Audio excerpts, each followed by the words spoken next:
AI-lanseringar skördar nya offer. Mår techbolagen så dåligt som aktiereaktionerna gör gällande? Och vad är det som ligger bakom fastighetsbolagen till synes bättre räntetäckning? Mycket att ta sig an. Välkomna till Börslunch.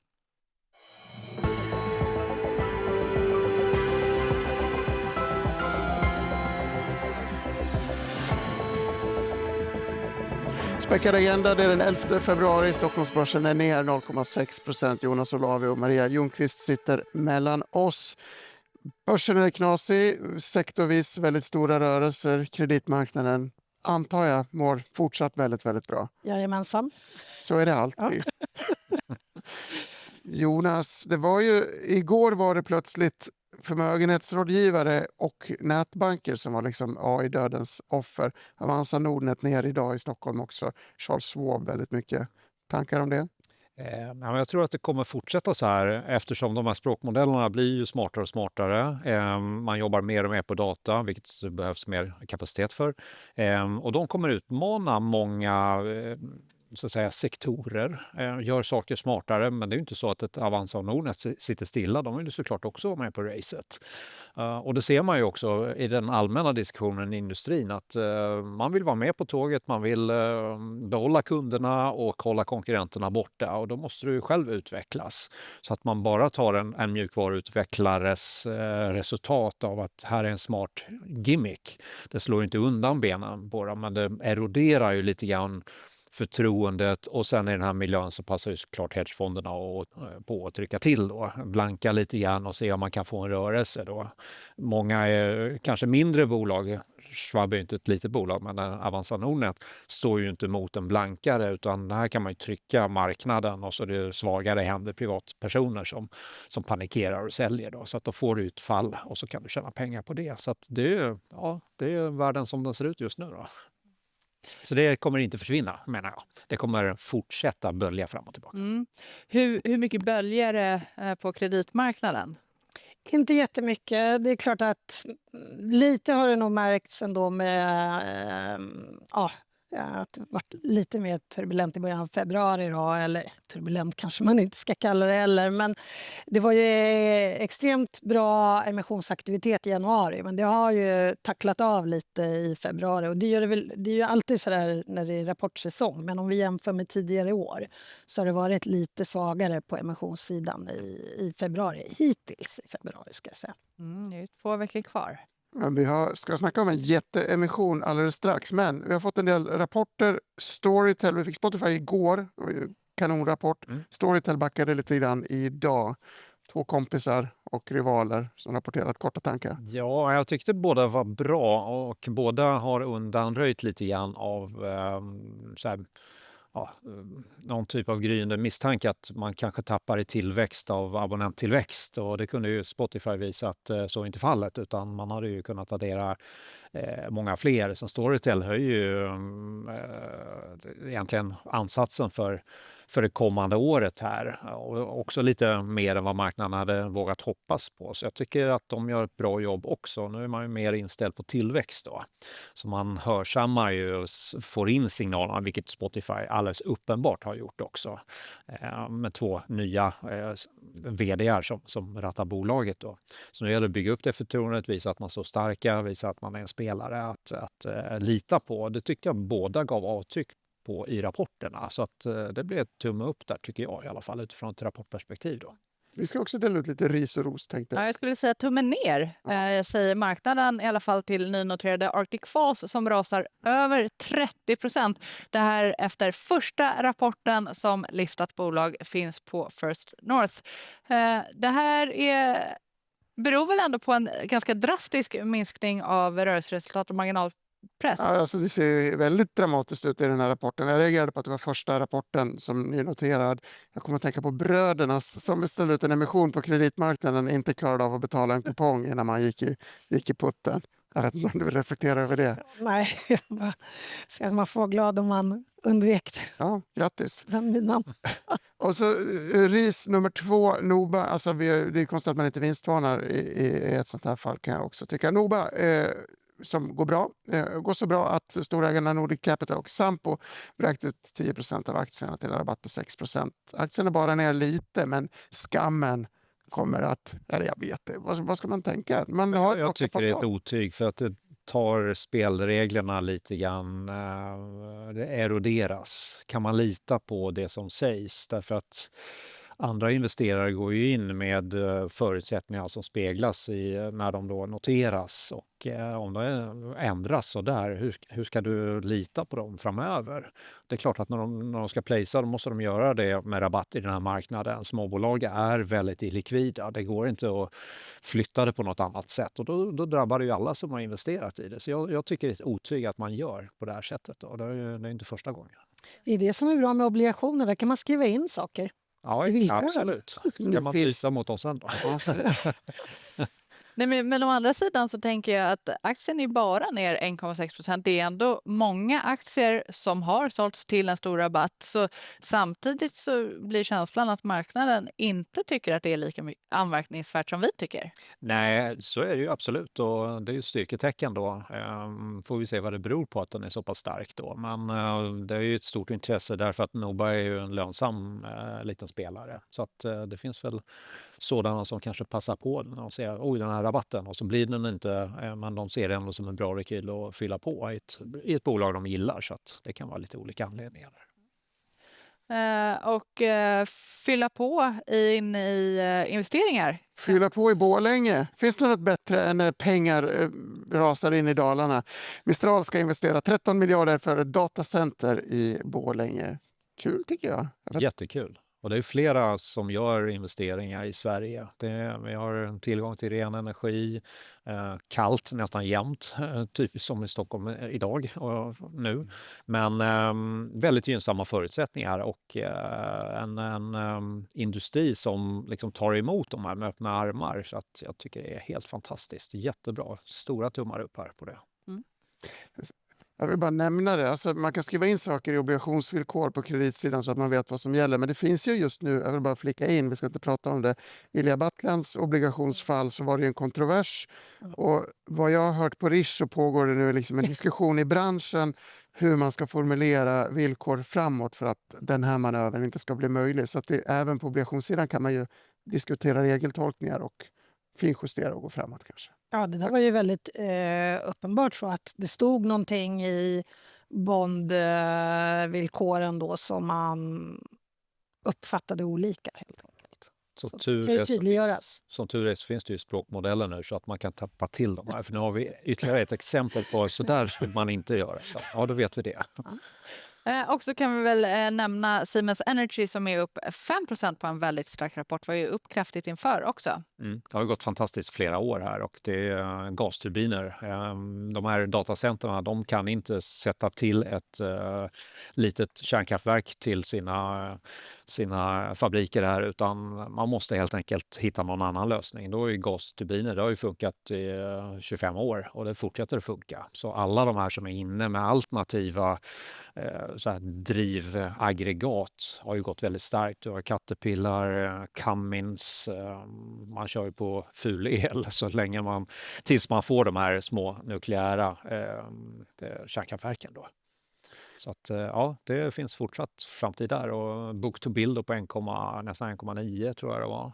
Oerhört stark och långsiktig orderbok också. För att är det någonting som hyperscalers behöver så är det nya datacenters.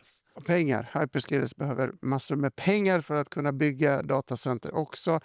Den finansieringen är flitigt diskuterad. I förrgår tror jag, eller om det var igår, så kom Alphabet ut med en jätteemission på obligationssidan i flera olika valutor och med flera olika löptider. Lite svårläst materia kan jag tycka själv. Ja, nej, men det är inte helt ovanligt att man passar på att göra det. Man tar helt enkelt reda på vad det finns för intressen på löptider och valutor och så bestämmer man sig då om man ska göra flera olika trancher eller en. Så att det är ganska vanligt. Nu var det ju ingen i svenska kronor då såklart, utan det var ju pund och dollar och schweizerfranc. Vad är det för fel på oss? Vi är en liten marknad så det här var ju stora pengar som skulle hämtas in då. Och det är ju intressant att notera då att alla de här hyperscalers, de har ju ökat sin aktivitet i obligationsmarknaden. Så förra året så emitterades det 4 gånger så mycket som det hade gjort i snitt under perioden 20 till 24. Så att något har ju verkligen hänt här. Sen just den här emissionen, och den skulle väl från början vara 15-20 miljarder dollar. Nu verkar den ju blivit större. 32. Så det är 32 till och Har jag med. läst mig? Ja, så det har ju varit ett stort intresse uppenbarligen. Och det är också en sån här sak att ibland så säger emittenten från början exakt hur stor obligationen ska bli. Då vet man det som investerare när man lägger order. Men ibland så är det inte uttalat och då kan ju emittenten välja att ta in mer när intresset är stort. Och det har man uppenbarligen gjort nu då. Men och hur ska man se, för en obligation hade ju en löptid på 100 år. Alltså hur ska man tolka det? Är det för att intresset är stort? Är det för att man vill liksom ha lite av en långsiktig säker hamn? Alltså... I det här fallet, jag vet inte varför, ska jag säga. Om jag får spekulera så tror jag att det fanns faktiskt något intresse någonstans. För det är en väldigt liten del av emissionen som lades på 100 år. Så det var kanske en liten specialare i pund. Men det här är ju ett väldigt välratat bolag så att man får ju inte särskilt mycket betalt för att ta den här risken. För det, någonstans så är det ju en högre risk i längre löptider och det kan man ju säga rent matematiskt också när du diskonterar ner kassaflödena. Du blir väldigt känslig för, är det en fastkupongare så det här väl är, så blir du ju känslig för rörelser i underliggande räntor, swapräntor. När det ligger en kreditspread på så är du ju också känslig för rörelser i den. Då kommer det påverka priset på obligationen jättemycket ju längre den är. Och vi alla minns Silicon Valley Bank. Det var ju precis vad som hände fast det var statspapper då. Det här blir ju lite samma dynamik då. Som kreditspreaden är ganska tajt här. Österrike och Motorola har också gett ut 100-åringar, kommit fram till försnacket i det här programmet. Har du någon reflektion kring att de här bolagen tar in så mycket pengar?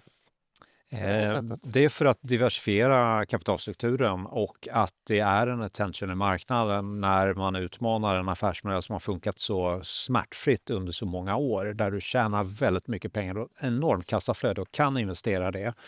Men det har blivit en liksom uppmärksamhet kring det. Hur mycket kan ni bära? För att det minskar ju kanske andra möjligheter att utveckla era andra verksamheter. Och då har aktien också tagit en del stryk. Och inte minst när de då har kommit med att vi behöver emittera ännu mer. Eller vi behöver ta in ännu mer, eller satsa mer pengar då. Det som är bra är att man gör det på kreditmarknaden nu. Därför att en stor fara då, om man tittar på historiska betraktelser, är när de här jättarna börjar emittera aktier. Smart money sells, dumb money buys. Och det var precis vad som hände innan IT-kraschen. De här stora internetbjässarna, de emitterade en masse.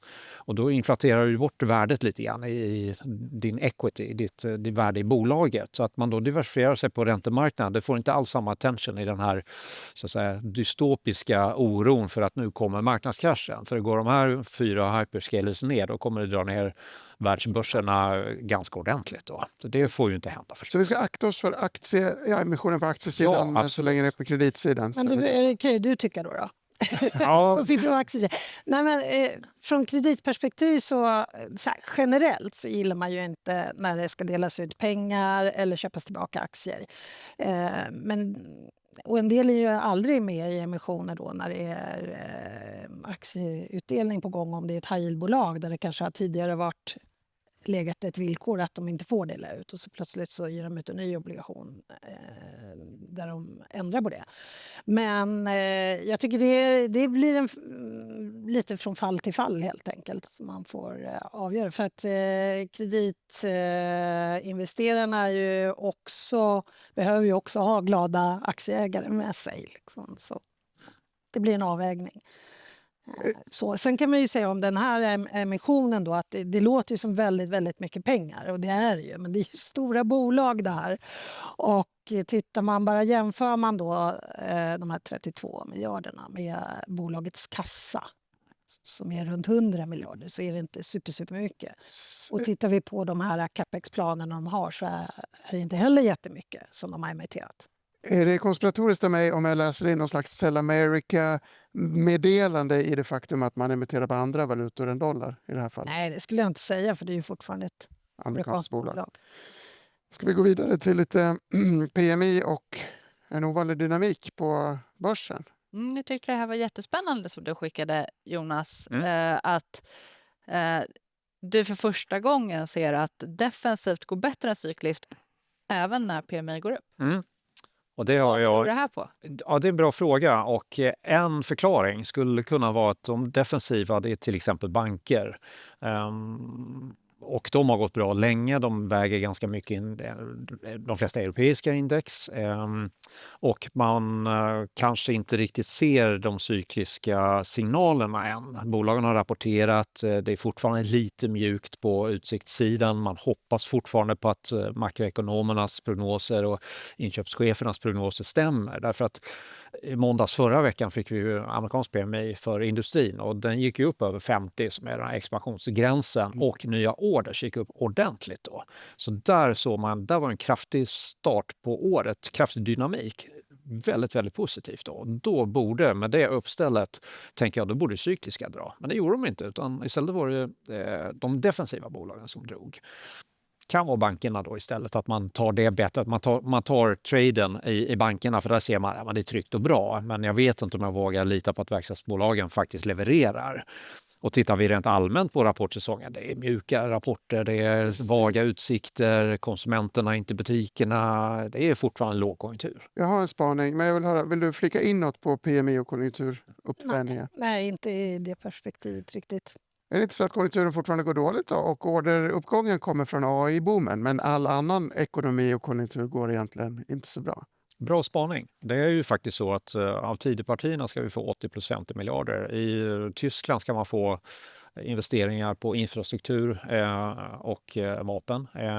Och i USA så kommer Big Beautiful Bill, det är 2% av BNP som kommer i expansion då, plus hyperscalers 650 miljarder som är 2% av amerikansk BNP. Och det är pengar som först nu liksom börjar smådiskonteras. Big Beautiful Bill kommer ju ske här och nu, därför det är ju skatteavdrag som är ett år, det är från 1 januari 2025, så får du dra av en massa så att säga saker i din deklaration som amerikan och då behöver du inte betala lika mycket skatt. Så amerikanerna kommer ha väldigt mycket mer på fickan än vad de hade för ett år sedan. Så att de kommer ligga, tror jag då, mycket tidigare den här cykliska återhämtningen. De vågar lita på att konjunkturen kommer igång då. När man har en sån proaktiv finanspolitisk stimulans som man trots allt har i USA. Oaktat vad räntemarknaden tycker om det. För att det medföljer ju en massa problem då när man ökar. Så då ska jag köpa Coca-Cola, Harley Davidson och Levis?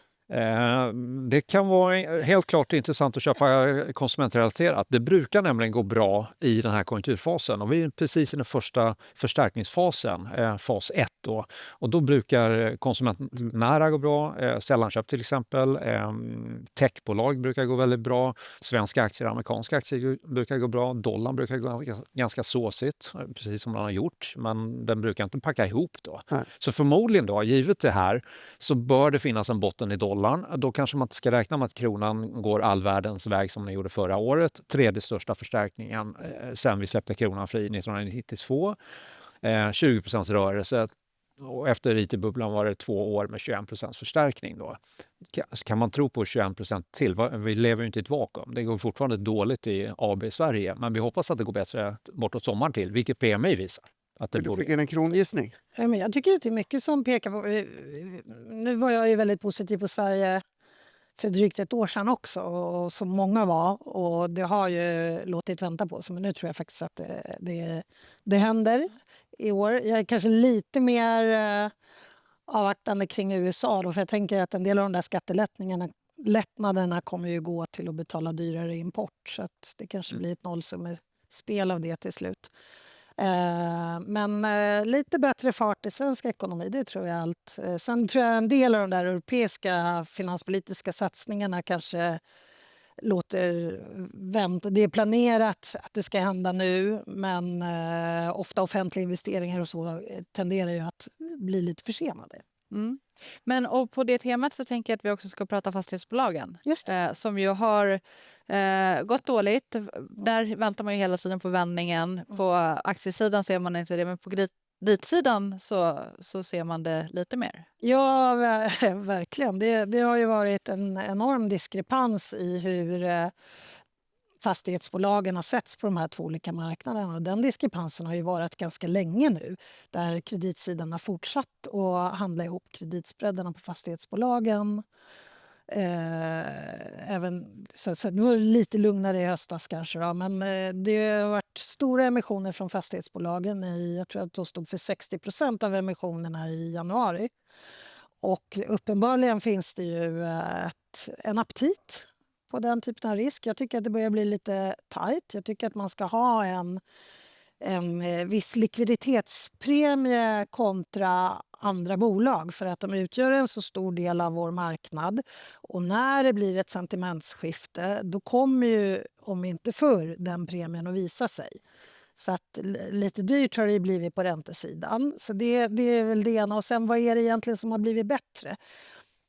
Ja, det är ju räntetäckningen. Och varför har den blivit bättre? Ja, vi fick en lättare penningpolitik och då bestämde sig kreditmarknaden för att blåsa faran över på någon vänster. Det var lite andra saker också kanske som tajmade där.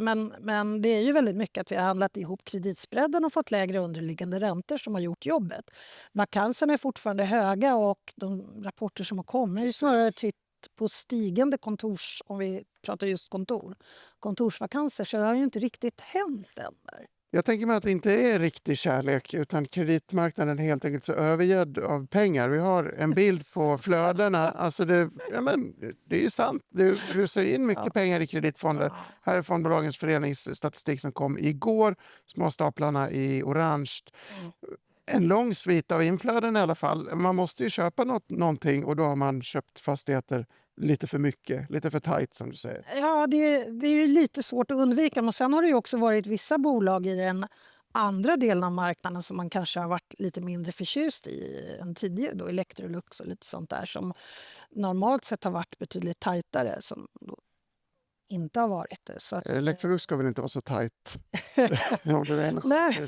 Nej, men det har ju också gjort på något sätt att den här relativa skillnaden har minskat. Så att det har varit ett stort intresse för fastigheter igen, men också lite ljummet kring vissa av de andra bolagen. Vi är välsignade av att ha kreditsidan här och aktiesidan där. Den där killen har suttit i flera fastighetsbolags styrelser. Det kan branschen. inte illa. Men du har inga fastigheter i portföljen med ett undantag, va? Nej, men jag har byggrelaterade bolag då. Jag har Skanska, NCC och jag har ACM som är ett spanskt byggbolag, men som har 60% av sin verksamhet i USA och bygger om. Och de bygger datacenters.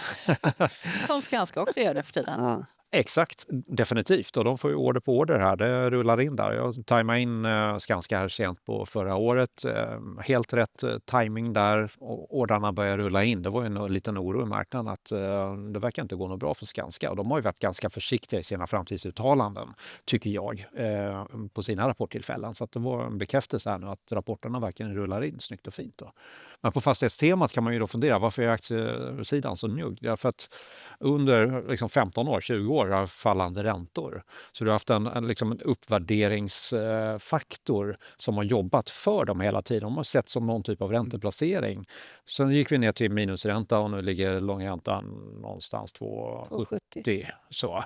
Så nu finns det ju ett alternativ. Det kanske inte blir en fortsatt likadan nedgång. Då funkar inte det tricket längre. Samtidigt så är räntan 2,70 så att du får lite ränta på banken, vilket du inte fick. Det var ju smartare att köpa fastighetsbolag istället.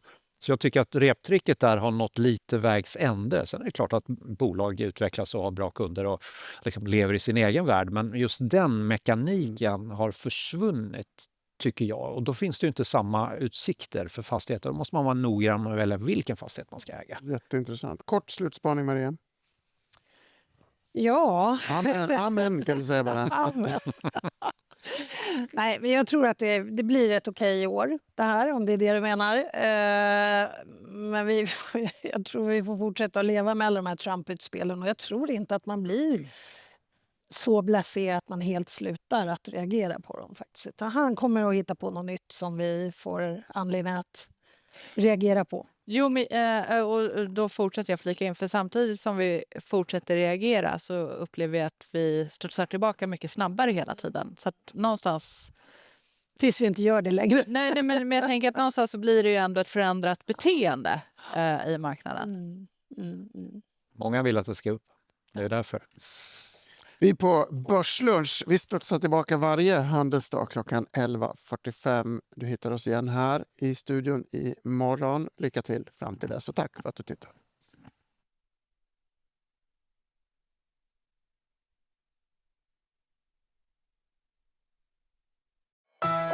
Det här var en produktion från EFN. Ansvarig utgivare Anders Hägerstrand.